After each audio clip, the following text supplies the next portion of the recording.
Acayip güzel. Hepsi mi öyle? Yok, elçilere sor herhalde.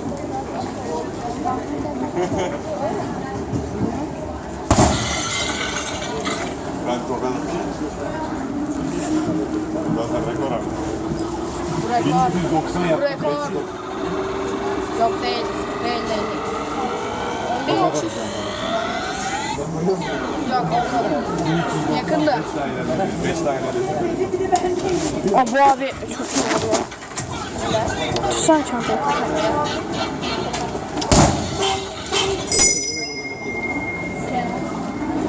Tokat.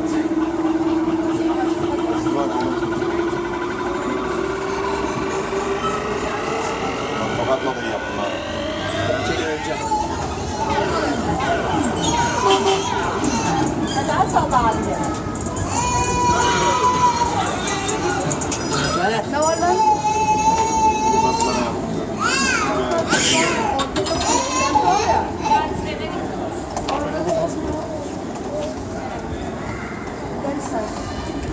O kamerası çok müthiş ediyor ya kamerada. Cidden o pamuk kamerası çok iyi. Tamam ben. Cidden o pamuk kamerası çok güzel. Elçi olur mu? Reis. Rekor geldi. Buradan olur. Kardeşim Türkiye'de bu var. 1395 rekoru geçen bir kere daha vuruyorsun ya. Onu hiç geçirmiyorlar.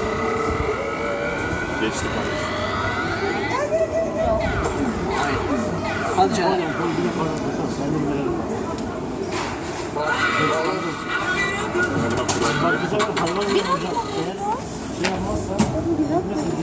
Evet. Tut be.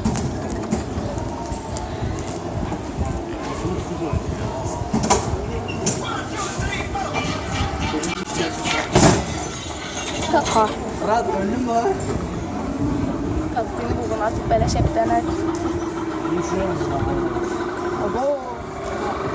Daha düşük geldi bence. Ben bile daha fazla vurdum valla. Yani birlik gitti bize bir şey. Ben böyle Bir denesene belki çalışır. İkiye doğru içeride gelin. Fiyat alan. Tut, ben de bir kere vurayım bari. Bir yerim eksilmesin. Çık. Oğlum bir kez vuruyor lan burada kazık. Ama bu adam akıllı makine, hilesiz değil. Normal Video daha hala. Merhabalar. Oppo'nun kamerası çok güzel. Oppo mu ki? Hayır, LG. Ama kamerası çok güzel değil. Oğlum nereye çok?